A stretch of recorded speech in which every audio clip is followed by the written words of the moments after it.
The difference, um, the difference, I think, I don't know. There's so many differences between all kinds of cultures that I don't know where to begin. I've had conversations with non-native people about like native things, and just our relationships are different, and even within like other native cultures, native tribes, and even within the Dene tribe, there's so many different variations of what you would call a native person. So in that sense, it's really hard to pin down what indigeneity is and then what non-indigeneity is, because together they have so many different parts within those two big main groups. I think whenever you have two different cultures, they're going to not know everything about one another. I would say that it is harder to understand native culture from like a suburban, standard white or middle class American lens than it is the other way around, since if you're native in this country, you probably are exposed to both at some point, or somehow, or you're living in both at the same time. So there's some maybe conflict in your life, but you have an understanding of each. So I think that since as a native person I would be more likely to participate in both cultures simultaneously, I would have fewer misconceptions than someone with only one of those backgrounds. If someone's only been living on a reservation and they don't ever leave that space, they will have a really different idea of what American mainstream culture is than someone who lives in American mainstream culture. Yeah, some things like that are different from my culture, or like from, you know, I guess other cultures maybe, is that like they have a lot of rules, I guess. Well, they're not like rules, but they just some things that you shouldn't do because of something that will happen to you, or something, mostly that something bad will come for you, something like that. But yeah, but we don't have any of that in our culture.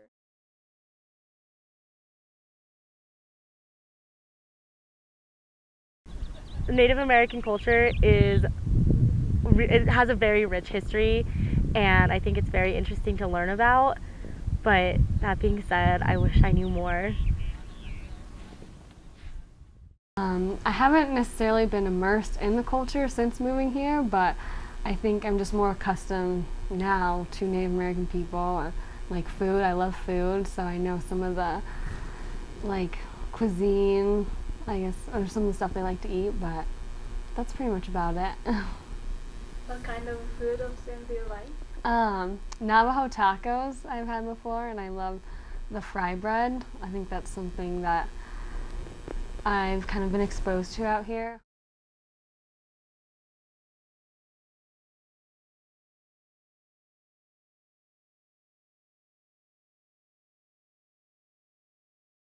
Pottawattamie originally were from the Michigan, Lake Michigan, Great Lakes area. They are considered a woodlands Indians. They, did a lot of typical hunter-gatherer type thing. They did a lot of trading early on with the French, in the beginning of the 1600s.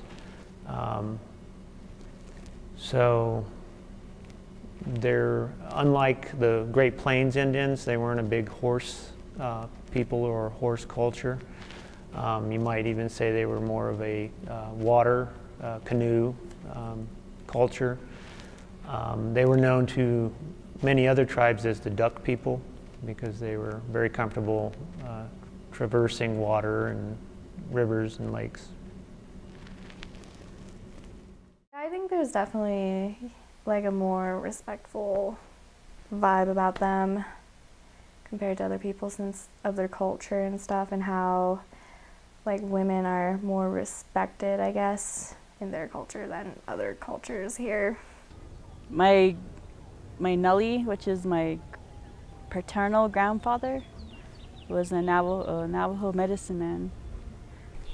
Medicine man is someone who can basically like a practitioner, like a doctor, but they use like certain herbs. They use the four sacred elements, which is like earth, wind, and fire, and water. And they hold certain ceremonies, and like when someone gets sick or someone does something like there's something wrong with them, they would go to the medicine man and get kind of diagnosed, and they will tell them this is what's wrong with you, and this is what needs to be done so your body will get balanced back to the earth and everything. But they're kind of like a doctor, but in a traditional sense. Great warriors.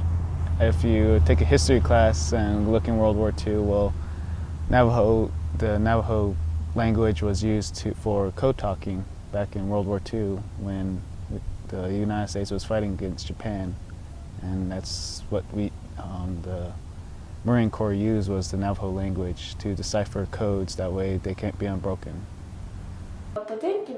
前期に授業一緒だったネイティブアメリカンの友達がいて、でその子は結構定期的に集会っていうかトライブで集まるみたいなことがあって、その女の子はダンスをするんだみたいなことを言われて、でそのダンスの動画見せてもらったりとか、そういうような感じでした。なんだろう、もちろんそのモダンなダンスな感じではなくて、もう民族ダンスみたいな衣装とかもいわゆる原住民っていう衣装で模様とかもすごい施されてて、一つダンスの一つ一つに意味がきっとあるんだろうなっていう感じのダンスでした。I've heard many things, like there are many different native views about hair. One is like a sign of vitality, and then Navajo ways like a sign of wisdom, things like that. And not just that, there's like just tying up your hair has many like things you do, like Navajos, if you're a man, you tie your hair lower, and if you're a lady, you tie it higher on top of your head, things like that. Well, I personally think that really long hair is very, very beautiful, and it's very difficult to grow your hair that long. So I think that, people who do that or can do that they're very impressive. I would not have the patience for that. And then as far as people who color their hair, I think it's a great way to, express yourself. I think I've seen like 2 or 3 Native girls who have really, really bright hair. For Navajos, we see everything supposed to be living in balance with earth. Being humble as a person. I was told not to take anything for granted. Certain things that we're supposed to do are going to ceremonies when we have our summertime ceremonies, like the Nada, which is like the enemy way. That's held in the summertime. There's people that gather together. There's a patient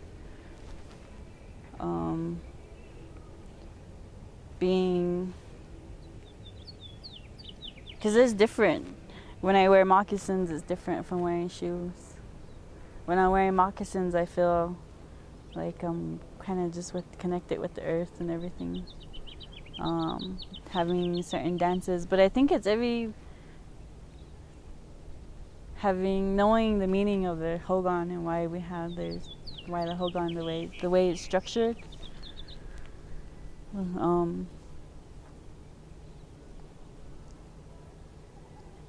Living within the 4 sacred mountains is what I think it's like a place for, it's home to me. There's really no other place that I call home except there. And then we're not separated by like, oh, that's your mother's cousin's friend person. Technically, we don't consider ourselves any different. We're all as a whole, and we consider ourselves a big family. It's not really a native like thing to like speak up, be individualistic, or you know what I mean. They're doing it for their families. You know what I mean. They come to school for their families. They're not doing it for themselves. Like how they say, go and get yourself a job. You know what I mean. Look out for yourself. Native view is like, you're gonna go back and you're gonna help.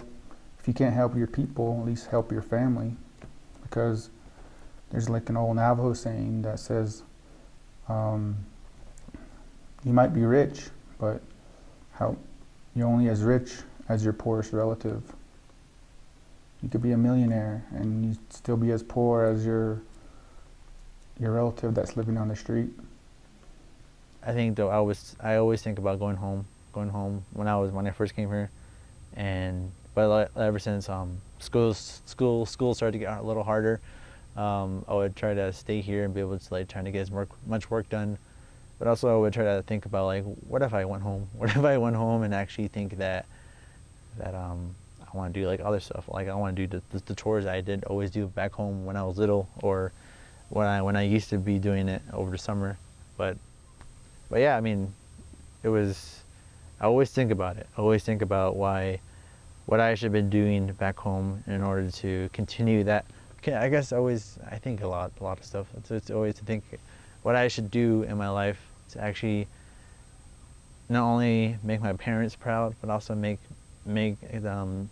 their parents and also their parents to continue what they started.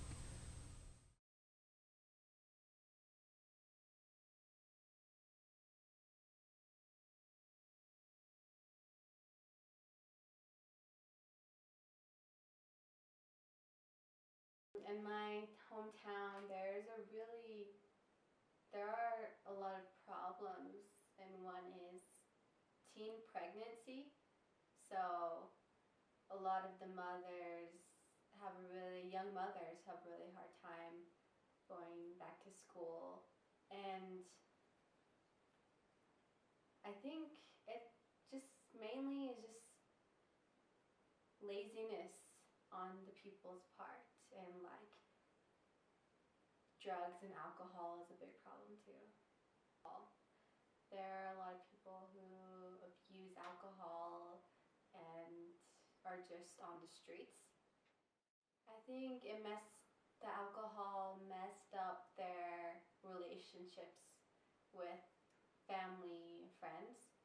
So if they drink, they don't build like their career or get a job, because they just want to just drink like all the time. So they have no real connection or help from anyone else. So they are just left like just on the streets and just to drink. It's a small town, so there are not a lot of jobs, and the jobs like are seasonal. So especially in the summertime, there are a lot of jobs available, but other than that, it's kind of hard to get a job and to keep that job if you're not dedicated.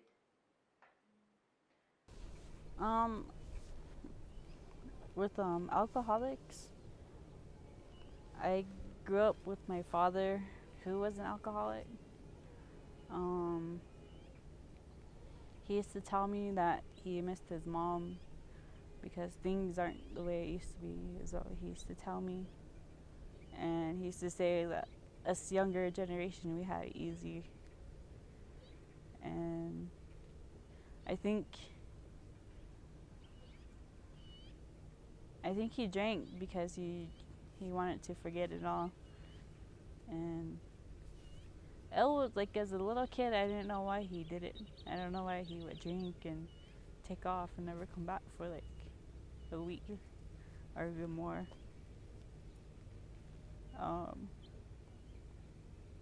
It's hard. It's very hard. And he used to beat my mom. And I guess my mom kind of got tired of it to where she would take the beatings, but I think later down the road she began to become a stronger woman and stand her ground.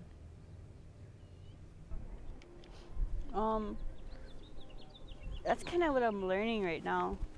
I read a book called Conquest and the Sexual Violence and Genocide of American Indians by Andrea Smith. She talks about sexual and domestic violence in Native communities. And she talks about the economic of mainstream society, their influence, and it's affecting a lot of Native American men's traditional roles and what they used to do. And I think it makes them feel, somehow it connects with them coming back and having that coming back and doing that to the woman. But with my father, I think for a long time he was unemployed. My mom would be working full time, and I didn't really get my father. I liked it when he was around, but when he was gone, I wonder why he would be gone for days or months. And he always told us we need to learn Navajo, but he really never taught us. I think he was just out of frustration he would do that.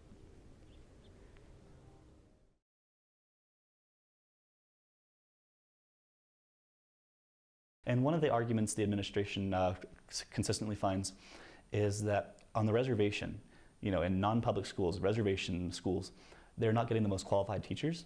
So they're, you're not having as rigorous an education as somebody who went to a standard public, elementary through high school.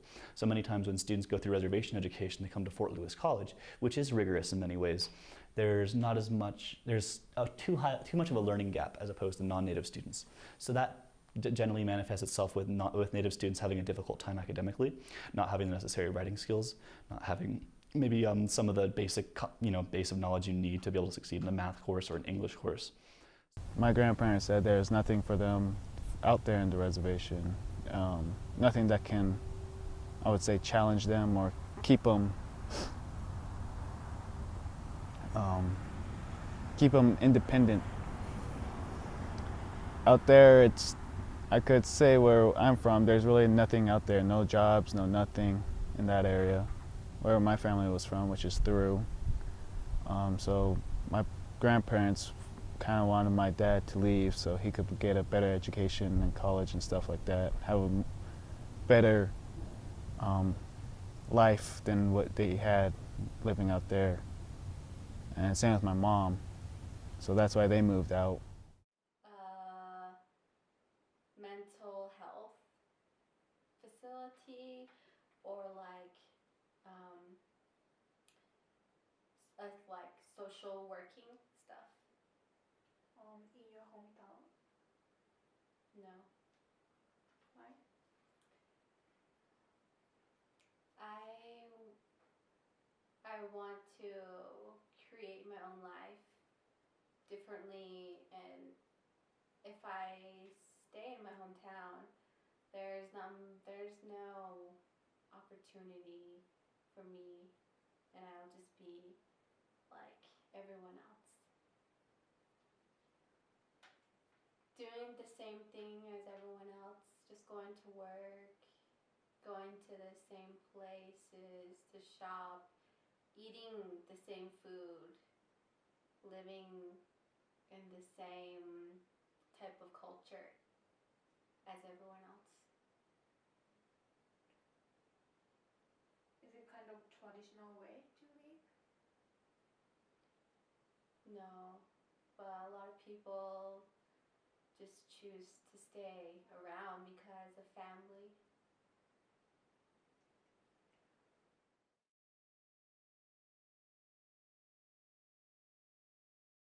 I think yeah. I think for me it'd be very difficult to actually leave the reservation. But also the one thing that a lot of teens, like a lot of young adults, will want to do, is that sometimes it would get away from the problems, on the reservation, where there's so much problems on the reservation and on the, well, there's differences like why people, I call the reservation, people call it the Navajo Nation, around the nation. But yeah, I think it'll be kind of difficult, but also it'll be easy to get away, because there's so much problems on the reservation that people want to get away, and they want to go to cities and be able to they'll be able to try to live their lives within that. And I think I don't know, the one thing that me and my dad always talk about, that like we have relatives that will go to cities and not only be part of where we at, and where my grandpa and my great grandpa and my great grandpa, where they started, and they wanted to, I think they had a vision of actually wanting to have more, just having their land be sustained, and also to continue and be able to like have the next children to actually have more ideas to actually preserve the land. And but also it didn't really work out that way. It didn't really work out because and I think that's the hardship. It's the hardship that we experience back home. And then also a lot of people just want to get away from it. Even though it's the easiest thing, it's also the hardest thing, because if they will be homesick, or either they would think that they think they did the right thing, but sometimes they do. Sometimes I don't know. I don't really know if it's good, but also they should know that they have a home. They have a home where they came from, not only where they thought they grew up at, but where they came from. Oh yeah, I was planning on going into reclamation work, like trying to fix the way they were strip mining the area. I wanted to go into fixing that. Most people in the world don't know what's going on, and that's one of the main reasons that they're not educated about the problem, or they choose to ignore it. And by showing people how actually things are made, how lights turn on in their house, is a better way to educate them. Native people are very well aware of what's going on in the world, especially Native people, not just in general, but people where natural resources are extracted from. They're very well aware of what's going on, but they're given few options otherwise. They're given one of two choices. Either work or don't work, and that's the only option, or move away. But lately, there's like power plants you see when you go on the Navajo Nation, and for me as a Diné person, as a Navajo woman, I don't like that, because it goes against so many things that I believe that we're just hurting the earth, and we're supposed to provide for the future generations, and the generations before or after me are going to have to live on this earth, and I see it very important that we can take care of it. The big power plant is owned by San Juan County, and it's totally different. We don't own any of that. We own the coal mine, but that's about it. We don't own the power plants. Outside companies come in and do that to our lands, and that's what I'm learning about in Native American gender issues class, is we're learning about environmental racism when they put power plants on reservations. It also hurts people on there, and the people are the surrounding communities. And I just want non-Native people to know that we don't have money or anything, and we just like you to have more understanding to the Indigenous world, basically.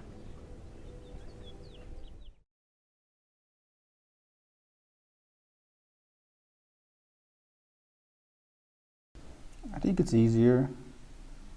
People take a lot of things for granted, Like even right now, we're like sitting in a room with electricity, and it's easy for a person like me to come out here and live in these conditions, but I think it'll be hard for someone that, like, and I'm not saying everyone, but to go and live in those conditions where I was raised in.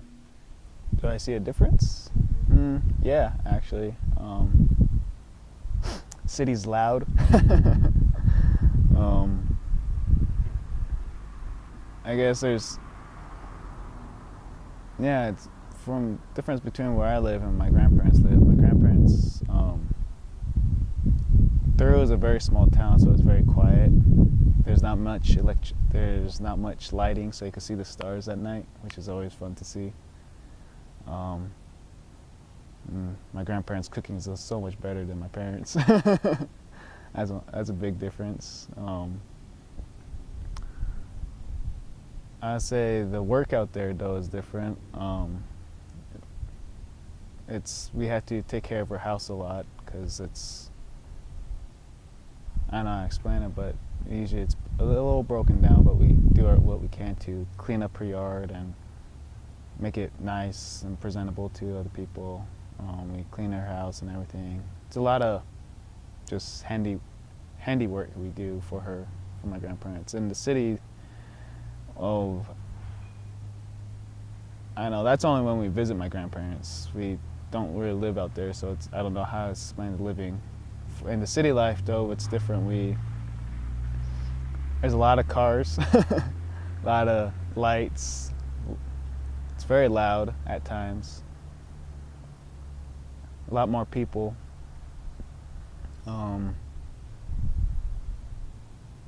But there's places to go, a lot of places to go to just hang out, visit, or something like that. I would say like some people go to a mall or coffee shops and things like that, go to restaurants, or just go to like little amusement parks or something like that. That's what the city has that gives to people. And all their stuff like gyms, sports teams, all that other stuff.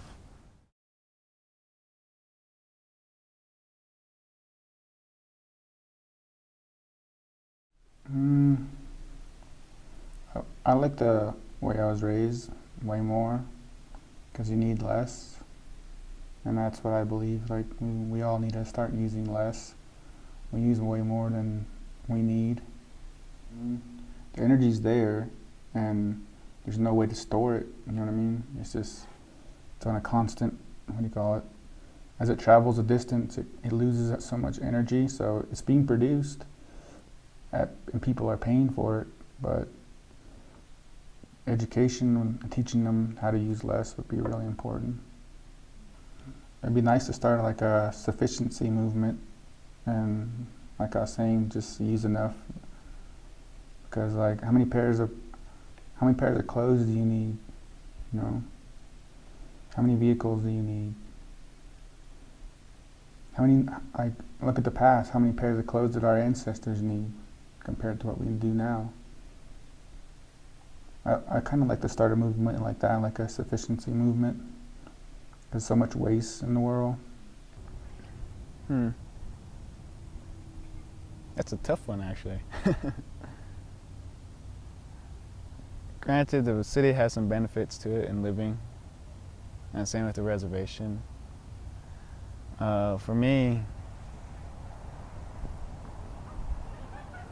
let's see, well, this may sound weird to some people, but there's this program that I'm part of called InterVarsity, and a couple of years, or was it last year? No, it was a couple of years ago. My group and I went to this event called Urbana that's hosted by InterVarsity, and there, I should have said this from the beginning.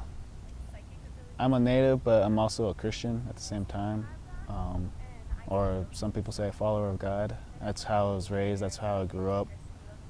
I never really knew some of my native culture. I mean, I got a little bit here and there, but not too much to really understand what my culture is. but I was raised in the church and stuff like that. And this Urbana events was something that actually kind of opened my eyes a little bit.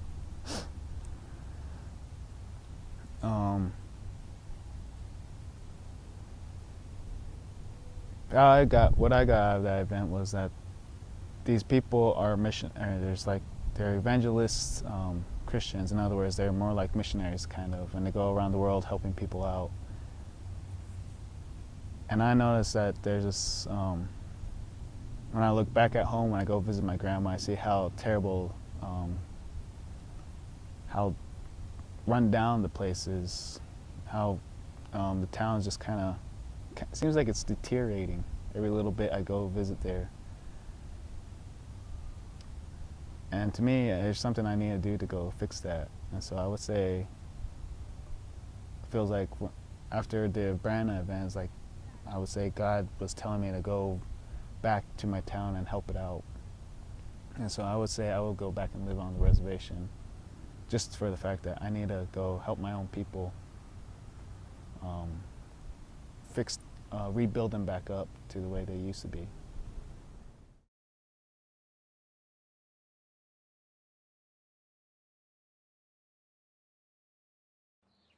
Me and my family, we live, I would like to say, two different worlds. Like, we live our traditional way, but then again, we live the modern way. We go back to the reservation every now and then to visit our grandparents, but we live in the city. So when we go back to the reservation, we have to learn their lifestyle, like feeding the livestock and cooking and cleaning and just keeping everything like without electricity. No Facebook or nothing, like, because we don't get signal out there. But I mean, we're connected to that way of life, so we won't forget it. But then again, we have to live to the modern world. We have to keep up with technology and cities and driving places and doing what we don't out on the reservation. So it's just these two different lifestyles that we live that we know to come today. Like, generations before us didn't do these things, but today it seems like it's just natural. Like, we go back to the reservation, and then come back to the city, and then, but we're trying to keep our traditions alive by doing those things instead of just forgetting them.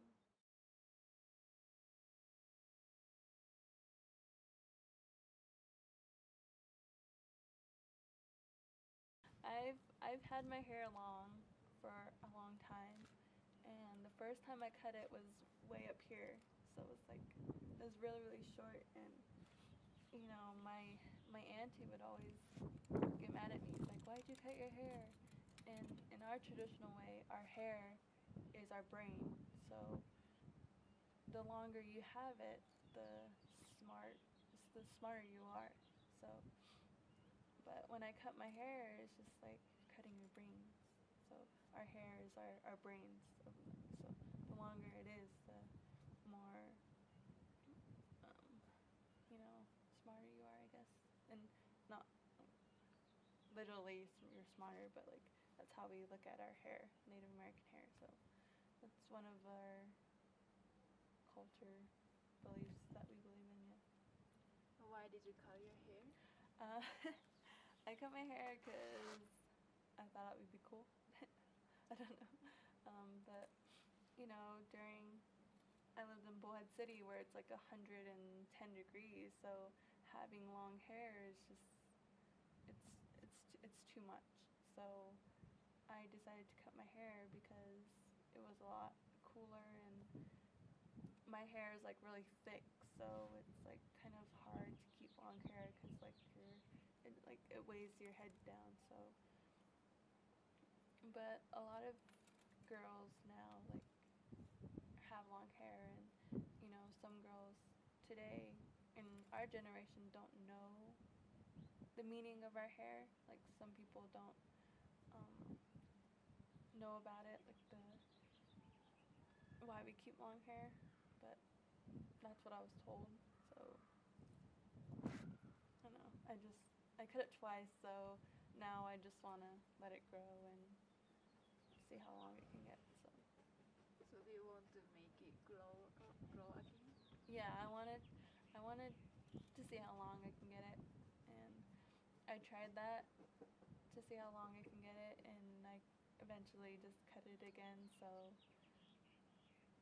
but after my auntie telling me, why are you cutting your hair? Why are you cutting your brains? You need it for school and stuff. So, it's just that traditional way of sticking to your traditional ways of not going against, I guess you could say, your traditional ways. So now I'm just trying to grow my hair out and not come to that temptation of cutting it again and try not to be yelled at again by cutting my hair. So yeah.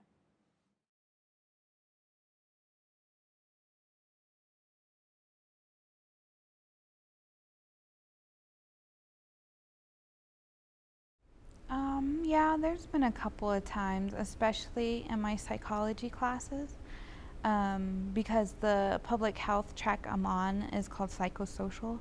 So a lot of the classes I have to take is psychology classes.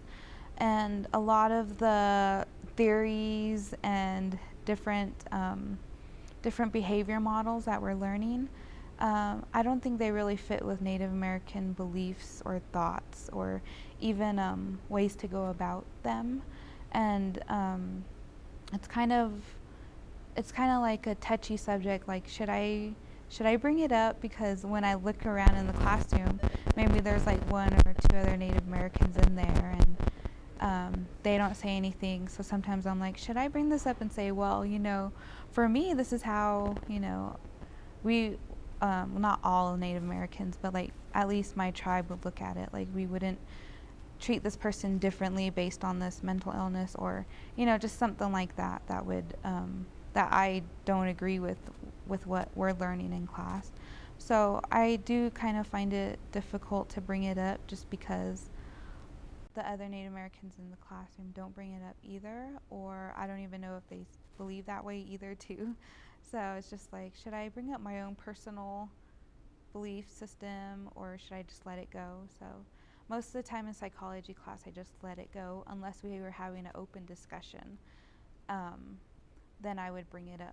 But majority of the time throughout my psychology classes, there were a couple of things that I didn't agree with that are kind of set in stone as far as psychology goes, that I just didn't agree with, because that's not how I was raised in my culture. In high school, during science class, there's in science where you dissect something, like it's either a frog, a fish, or a pig, or anything. You go through that stage of dissecting because it's a science class or biology class. And when I was in school, because it's against my religion, I couldn't do that. And the school at first didn't like it because I refused not to do it because of my culture. But they couldn't refuse me because of my religion. So the teacher had me do a different project. So there's that, going with your traditional ways or going with the modern ways. And for that way, I stuck with my traditional ways, and instead of doing the dissecting of frogs, I did something else. Something that fit with my culture that I could do, instead of going against it and just doing what the modern way lifestyle was. So.